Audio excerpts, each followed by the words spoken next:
I never imagined standing on a crowded city bus in Portland would become the moment my life split into before and after. Yet there I am, one hand braced against a metal pole, the other cradling my belly, where my daughter kicks against the tension radiating through my body. 8.5 months pregnant, and my feet throb inside shoes that stopped fitting weeks ago. Gavin's face transforms before my eyes. The charming smile he wore when we boarded vanishes, replaced by something cold and sharp. His jaw tightens as he leans toward me. "Elena," he whispers, each syllable precise and controlled. "Get up." My gaze shifts to Sylvia, my mother-in-law, standing beside him with expectation etched across her face. She clutches her designer purse with manicured fingers, a sigh building in her chest. "There are no more seats," I say, the words barely audible above the rumble of the engine. The bus lurches around a corner. I tighten my grip on the pole, watching other passengers avert their eyes. An unspoken rule of public transportation: pretend you don't notice the discomfort of strangers.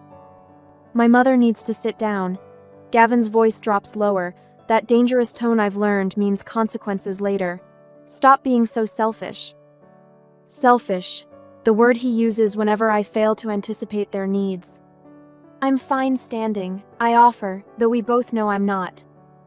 Sylvia makes her move then, a performance she's perfected over the 2 years I've been married to her son. "Oh, Gavin, don't make a fuss." Her voice carries just loud enough for nearby passengers to hear. "Though I raised you better than to marry someone so disrespectful to her elders." The bus falls silent. Even the usual chatter of teenagers in the back seats dies away. A woman across the aisle glances up from her book, eyes darting between us. Gavin's hand closes around my arm, fingers pressing into flesh. "Move, now." Something shifts inside me. Maybe it's the baby turning, or maybe it's the last fragment of my former self refusing to disappear completely. I look down at his hand, then up to meet his eyes. "No."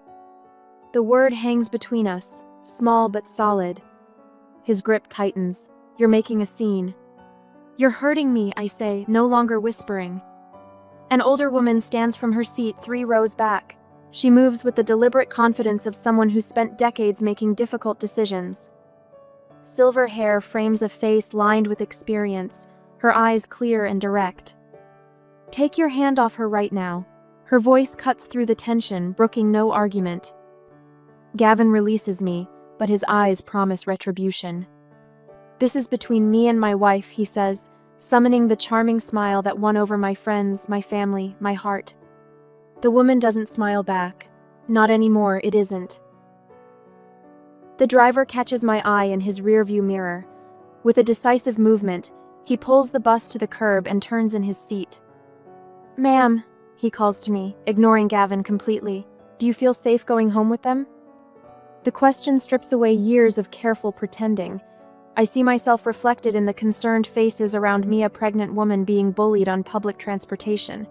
What must they think? What would I think watching this scene unfold? Tears blur my vision. "No," I whisper, the truth of it burning my throat. "No, I don't." Gavin's public mask slips. "You're being ridiculous. She's hormonal," he announces to the bus at large. "Pregnancy brain. You know how it is." Sylvia steps forward, hand outstretched in maternal concern that never extends beyond appearances. "Elena, sweetie, let's all go home and talk about this. Think of the baby." The silver-haired woman steps between us. "My name is Dorothy Fields. I'm a retired domestic violence counselor." She hands me a card.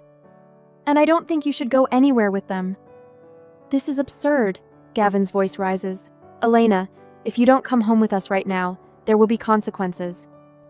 The threat hangs in the air, confirming everything. I remember our first meeting at my college friend's wedding, his attentiveness, remembering my favorite flowers, the way my parents suggested a longer engagement, and how I laughed off their caution. The bus driver stands now. "Sir, I'm going to have to ask you and the older lady to exit my bus." "She's my wife," Gavin says, as if that explains everything, as if it gives him ownership. Dorothy's hand touches my shoulder lightly. "Would you like me to help you get somewhere safe?" I look at Gavin's man, whose smile once made my heart race, now making my heart race for entirely different reasons. At Sylvia, who moved in temporarily after our wedding and never left.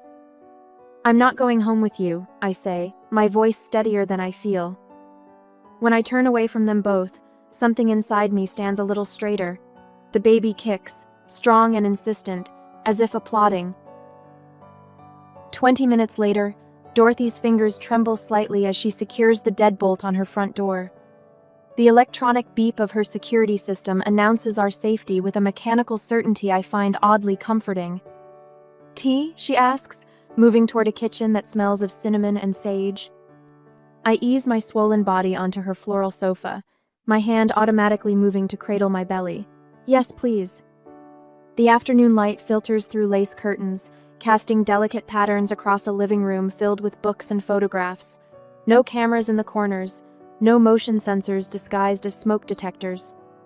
The absence of surveillance feels both foreign and familiar, like remembering how to breathe after holding your breath underwater. "He installed cameras last spring," I say, the words tumbling out before I can reconsider. "For my protection," he said, "after someone broke into a house 3 streets over." Dorothy pauses by her kitchen doorway, her silver eyebrows drawing together. "And did these cameras feed to his phone?" "And his mother's." My laugh sounds hollow even to my ears. "For backup, in case something happened while he was at work." She nods, disappearing into the kitchen. I hear the clatter of cups, the whistle of a kettle, ordinary sounds that haven't existed in my home since Sylvia moved in temporarily after our honeymoon. When Dorothy returns with 2 steaming mugs, she sets them on coasters before lowering herself into an armchair across from me. "Tell me about your bank accounts, Elena." The question jolts me. Not, "How did you meet?" or "When did things change?" but this specific, practical detail that seems simultaneously invasive and essential. I had my own checking account when we married. I wrap my fingers around the warm ceramic mug, but Gavin convinced me to open a joint account for household expenses. Then my teaching paycheck started going there. Then my name came off the mortgage for tax purposes. Each sentence maps the slow erosion of my financial independence. Last year, he canceled my separate credit card because we didn't need the extra annual fee.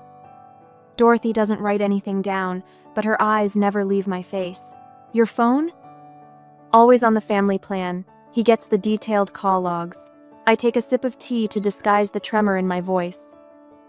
"And he installed a family tracking app after I got lost driving to his company picnic last summer." "Do your parents know any of this?" My throat tightens. We only speak on speakerphone now. Sylvia says it's rude to exclude family members from conversations. Outside, a school bus rumbles past, children's voices carrying through the windows. I remember my classroom, 20 eager 4-year-olds building block towers and learning to write their names. The principal's confused expression when I submitted my resignation after Gavin explained that, with the baby coming, we need Elena focused on family. "He was so different when we met," I whisper. "So attentive. He remembered my favorite flowers were sunflowers. He listened when I talked about my students." Dorothy's face remains neutral, neither doubting nor confirming. "And your friends?" "They stopped coming over after the 3rd time Sylvia mentioned her migraine triggered by loud, inconsiderate guests. Melissa tried to meet me for coffee twice. But Gavin always needed the car that day." Each explanation sounds absurd now, strung together like carnival lights illuminating what I refuse to see. "I haven't spoken to my college roommate in 14 months." Dorothy sets her mug down with deliberate care. "Elena, I'm going to connect you with someone at Rosehaven Women's Shelter. They have an advocate who can help with your next steps." Shelter? The word conjures images from after-school specials, battered women with blackened eyes huddling on cots. "Not all abuse leaves bruises, dear." Dorothy's voice carries the weight of decades witnessing stories like mine. "Sometimes it leaves bank statements and surveillance cameras instead." I pull out my phone, scrolling through text messages while Dorothy makes a call from her landline. "Gavin, 3 months ago. Where are you? The car tracker shows you at the grocery store for 45 minutes now. What's taking so long?" "Gavin, 6 weeks ago. Mom found your birth control pills. We agreed to start our family this year. Why are you undermining our plans?" "Gavin, last week. Your mother called while you were in the shower. I told her you're too exhausted for phone calls. You should be grateful I protect your time. Each message links to others, forming a chain I've been carrying link by link without seeing its true weight. When Dorothy returns, she sits beside me on the sofa. Officer Reeves will be here in 30 minutes to take your statement for a temporary restraining order, Doctor. Martinez at Providence Hospital has agreed to mark your maternity file as protected status. My phone buzzes with Gavin's face illuminating the screen. 10 missed calls already. They'll fight this. I say, fear constricting my chest as my daughter kicks against my ribs. Sylvia knows everyone in our neighborhood. She'll tell them I'm unstable, hormonal, imagining things. Dorothy places a weathered hand over mine. That's exactly why we document everything. The truth leaves patterns, Elena. And now that you can see them, other people will too. I silence my phone as another call comes through. For the first time in 2 years, I don't answer Gavin immediately. The small act of resistance feels simultaneously terrifying and necessary, like the first breath after surfacing from deep water. 3 weeks later, I was still with Dorothy. However, the bouquet arrived at Dorothy's house first, Lily's, my supposed favorite, then at my parents' temporary rental, then at the women's shelter where I'd attended one support group meeting. The card read the same each time. We're waiting for you to come to your senses. Think of our baby. Our baby. The possessive pronoun made my stomach clench harder than the Braxton Hicks contractions that had started last week. He's escalating, Officer Mercer said, adding the flower shop receipts to my growing file. Her uniform looked crisp against Dorothy's faded floral couch where we sat. This is textbook boundary testing. What if he shows up at the hospital? The question had haunted me for weeks. Then hospital security removes him. She replied with the confidence of someone who'd never seen Gavin's particular brand of charm. Your OB has flagged your file. No visitors without your explicit permission. My mother appeared in the doorway, face tight with the guilt she'd carried since arriving from Salem. The security chief at Providence called. They've added Gavin and Sylvia's photos at all entrance desks. What kind of woman needs armed guards to deliver her baby? The question hung unspoken as my mother crossed the room to perch beside me, her hand cool against my forehead like when I was small. I should have seen it sooner, she whispered, not for the first time. So should I. The baby kicked, a reminder of why every painful step mattered. The phone rang, and Dorothy answered in the kitchen. Her voice dropped to a murmur, then stopped altogether. When she returned, her face had hardened. Melissa from your old school called. Sylvia's been telling people you've had some sort of breakdown, that you're not mentally stable enough to care for an infant. The familiar twist of shame rose, then receded. She said the same thing when I sold my condo to move in with them, when I gave notice at the school, when I stopped calling my brother. My father stood in the corner, hands deep in his pockets. He'd spoken little since arriving, his silence carrying the weight of a man recalculating everything he thought he knew. Your friend Jana just texted, my mother said, checking my phone for me. Gavin's mother approached her outside the grocery store, told her you need an intervention before you. She trailed off. Before I what? Before you ruin the baby's life by keeping it from its father. The contraction struck without warning, sharp and insistent, not practiced this time. 14 hours later, the Providence Hospital's labor floor smelled of antiseptic and new beginnings. The intake nurse Belinda, according to her badge, glanced from her computer to my face. You're the one with the security alert, she said, not unkindly. Let's get you settled before shift change. The next hours blurred into a rhythm of pain and pause. My mother on one side, Dorothy on the other, my father pacing the hallway, standing sentinel. Each contraction stronger than the last, like the current pulling me toward a new shore. You're doing wonderfully, the midwife assured me between checks. 5 centimeters already. The monitor beside the bed beeped in steady confirmation of the baby's heartbeat, stronger than my own felt some days. I focused on that sound, let it anchor me against memories of Gavin's voice. You'll never manage without me. You can barely remember to take vitamins without my reminders. The elevator chime in the hallway triggered a Pavlovian response, spine stiffening, breath catching. My mother noticed, her hand tightening around mine. "It's just the food cart," she said. Then softer, "He can't hurt you here." But he could. With words, with the way people looked at me after he'd spoken to them, with the threat of what would happen once I was alone with a newborn and no one watching. The nurse stuck her head in. "Everything okay in here? Your heart rate spiked." "False alarm," Dorothy answered for me. "How about some ice chips?" After she left, Dorothy leaned closer. Robert texted, "Gavin and Sylvia are downstairs demanding information." My throat closed around a sob. "They won't get past the front desk," my mother promised, but her eyes darted to the door. The contraction that followed crashed through any pretense of control, bending me forward with its force. I heard a sound primitive, wounded, and realized it came from me. The midwife appeared, checking monitors. "You're transitioning fast.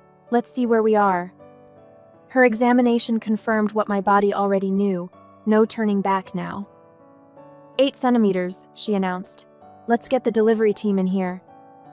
The room transformed around me, equipment appearing, voices professional and focused.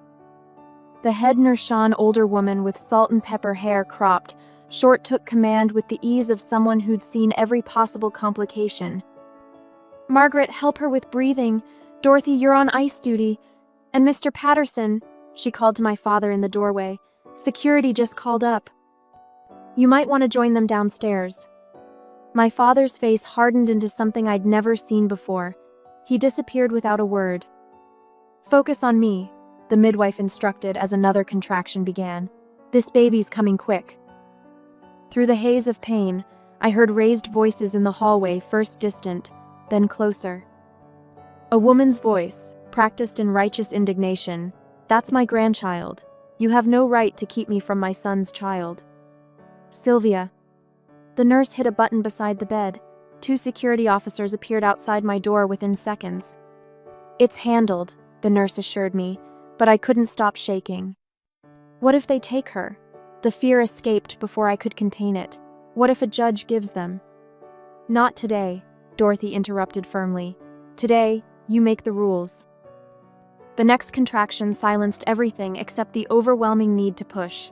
The room narrowed to a tunnel of determination, pain with purpose, fear transmuted into strength. "I see the head," the midwife announced. "One more big push." Somewhere beyond the door, beyond this room of women surrounding me, my husband was being escorted from the building. But here, in this circle of protection I never knew I'd need, something else was happening. I was delivering not just my daughter but myself. "Push, Elena," my mother urged, her voice breaking. "You're stronger than you know." With the last reserves of strength I didn't know I possessed, I pushed toward freedom. And my daughter, slippery, red-faced, and gloriously furious, slid into the world with a cry that declared her presence to everyone within earshot. "She's perfect," the midwife said, placing her on my chest. "What's her name?" I looked down at my daughter's face, unmarked by fear or doubt, at her tiny fists already punching against the injustice of cold air and bright lights. "Hazel," I whispered, the name I'd chosen alone, without committee approval or negotiation. "Hazel Grace Monroe. Not Whitlow, never Whitlow." "Hello, Hazel," I promised against her damp head. "You will never know that kind of fear." 2 months later, the apartment complex stood 6 stories tall, its brick facade weathered but sturdy. Nothing fancy, exactly what I needed. Far enough from Portland that Gavin wouldn't stumble across me at the grocery store, close enough that my parents could drive over without making it an expedition. "This unit faces east," said Marissa, the housing coordinator. Her salt and pepper hair curled around her face as she unlocked the door. "Morning sun for you and Hazel." I shifted my 8-week-old daughter against my shoulder, her warm weight the most solid thing in my life. She blinked sleepily at the sunlight streaming through bare windows. "The security features include a key code entrance downstairs," Marissa continued. "Hallway cameras and a guard who works overnight. No one gets in without being buzzed up or having a resident key." My breath caught. No one gets in. 4 simple words that sounded like a promise. The apartment itself was basic beige walls, scratched laminate floors, a kitchen with appliances from the previous decade. 2 bedrooms, 1 bathroom, and a living area that would fit my parents' hand-me-down sofa if I positioned it just right. Marissa watched me take it all in. The subsidy covers most of the rent for the first year. After that, we reassess based on your income situation. I wandered to the smaller bedroom, already seeing it transformed with the yellow curtains my mother had salvaged from my childhood room. Hazel would have her own space, not a corner of Sylvia's pristine guest room where my mother-in-law could monitor my every parenting move. "What do you think?" Marissa asked. What did I think? That this plain, unremarkable apartment represented more freedom than I'd known in 3 years? That the thought of hanging a picture without explaining why made my heart race with something other than fear? "I'll take it," I said, the words rushing out before doubt could creep in. Later that afternoon, I sat cross-legged on the empty bedroom floor while my father measured for curtain rods and my mother jotted furniture dimensions on a notepad. Hazel dozed in her portable bassinet, oblivious to this monumental shift in our lives. "The kitchen needs better lighting," Mom said, scribbling another note, "and you'll want a deadbolt for the balcony door." Dad looked up from his measuring tape. "Already on my list, Maggie." A notification pinged on my phone. My stomach tightened. The automatic response to Gavin's messages developed over months of walking on eggshells. I glanced down, expecting another manipulation disguised as concern. Instead, an email from my former teaching director. "Would you be interested in creating online curriculum packages? We can discuss flexible hours that work with your new situation." Work. My own money. My namey, real name, not Mrs. Whitlow on, a contract. "Elena?" Mom's voice pulled me back. "Everything okay?" I showed her the email, watched her eyes brighten with tears. "Your old life finding you again," she said, squeezing my hand. Not my old life exactly. Something new constructed from pieces of who I used to be, before Gavin convinced me that independence was selfishness and disagreement was disrespect. The lease agreement sat on the kitchen counter, signed that morning. Elena Monroe, single mother, resident of Vancouver, Washington. No one had questioned why I used my maiden name or needed a fresh start. Marissa had simply nodded when I explained my situation, then doubled the security deposit without comment. When Dad finished measuring, he placed the keys in my palm, closing my fingers around them. "Your place," he said, his voice gruff with emotion. "Your rules." I clutched those keys all evening, even after my parents left to check into their rental nearby. The metal warmed against my skin as I fed Hazel, as I unfolded the air mattress that would serve as my bed until the weekend. Just before midnight, my phone buzzed with an alert from the building's security app, someone at the front desk asking for me. My blood froze as I clicked on the notification, revealing the lobby camera feed. Sylvia stood at the entrance, designer purse clutched in manicured hands, speaking urgently to the night guard. Beyond the glass doors, a familiar car idled at the curb. "Gavin." I took a deep breath and reached for my phone, not in panic this time, but with the calm precision of someone who had prepared for this moment. 3 taps to call my attorney's emergency line. "They found us," I said simply. A month later, the courthouse corridor stretched before me like a gauntlet.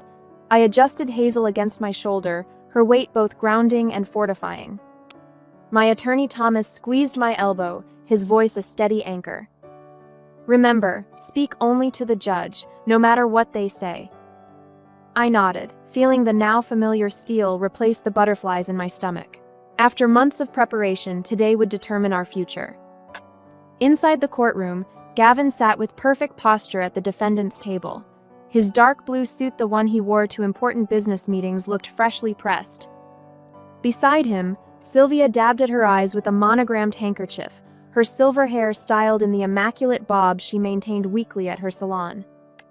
"All rise," the bailiff called. Judge Martinez entered, her face impassive beneath silver-streaked black hair. At her nod, we sat. I passed Hazel to my mother in the first row and approached the witness stand when called. "Mrs. Whitlow," Gavin's attorney began. "Miss Monroe," I corrected. The small act of reclaiming my name still tasted like victory on my tongue. The attorney, a man with a voice smooth as warmed honey, smiled as if I'd made a charming mistake. "Of course, Miss Monroe. Wouldn't you agree that a child deserves both parents in her life?" "I believe every child deserves safety and stability." His smile tightened. "And you don't believe my client can provide that?" I met his gaze without flinching. No. Despite his consistent completion of court-ordered anger management, despite the nursery he's prepared, despite his financial support, Thomas stood. Objection. Compound question. Sustained, Judge Martinez said. The attorney adjusted his approach. For 40 minutes, he painted Gavin as a devoted father denied his rights. He displayed photos of a perfectly arranged nursery in Gavin's home, pale yellow walls, handcrafted wooden crib, stuffed animals arranged with mathematical precision. All he wants is overnight visits with his daughter. Is that so unreasonable? I stared at the nursery photos, remembering the day Gavin had thrown my childhood teddy bear in the trash because it cluttered our bedroom. How he'd called my decorating choices tacky until I stopped making them.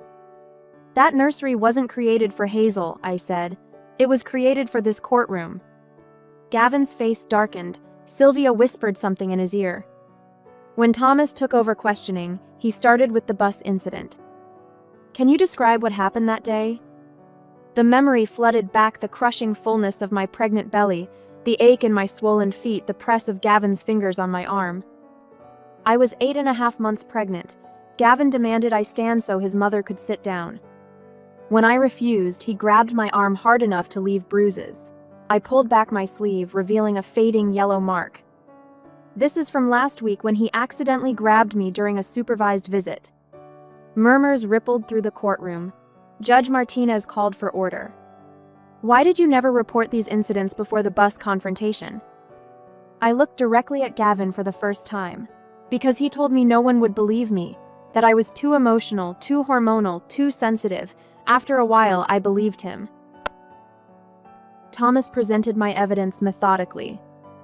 Text messages from Gavin. If you leave the house without permission again, you'll regret it. Bank statements showing transfers from my account to his without my knowledge. Security camera footage from our home showing Gavin blocking doorways during arguments. When the recording played, Gavin's voice threatening consequences after the bus incident, Sylvia's composure cracked. That's been doctored, she called out. My son would never. Mrs. Whitlow, Judge Martinez warned, another outburst and you'll be removed. Dorothy took the stand next, her decades of counseling experience lending weight to her testimony. The isolation tactics described by Miss Monroe follow classic patterns of coercive control. The involvement of the mother-in-law as a secondary controller is something I've documented in approximately 30% of cases. When Gavin finally testified, his charm worked overtime. He spoke of misunderstandings, of his concern for a pregnant wife making irrational decisions, of his mother's loving support. I just want to be part of my daughter's life, he said, voice breaking perfectly. Is that so wrong? During cross-examination, Thomas remained steady. Mr. Whitlow, can you explain this text you sent Miss Monroe 3 days after she left? You've humiliated me. You'll pay for that. I was upset. Anyone would be. And this email to her employer suggesting she was mentally unstable? I was concerned for her students' safety. And the 6 violations of the temporary restraining order? Gavin's mask slipped. She's manipulating the system. She's turned my own child against me. Hazel is now 4 months old, Mr. Whitlow. The courtroom fell silent. In that moment, I saw what everyone else saw, not the charming man who'd once brought me flowers, but someone unraveling when control slipped away. Judge Martinez's ruling came swiftly. Permanent restraining order granted, supervised visitation only, full custody to me with sole decision-making authority. Court-mandated therapy for Gavin before any visitation expansion. She's my wife, Gavin shouted, standing. That's my child.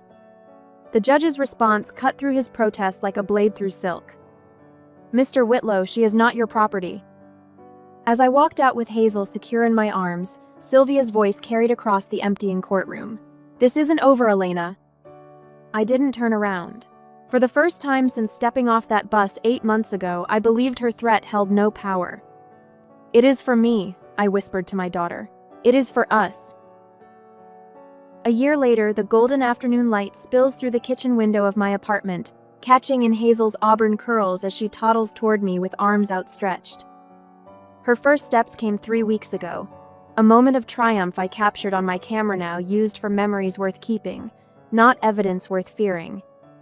"Mama," she squeals, dimples flashing in a smile that sometimes makes my heart catch. Those are Gavin's dimples, but on her, they hold no shadow. I scoop her up, breathing in the sweet scent of baby shampoo and graham crackers. "Look at you go, little explorer." A year.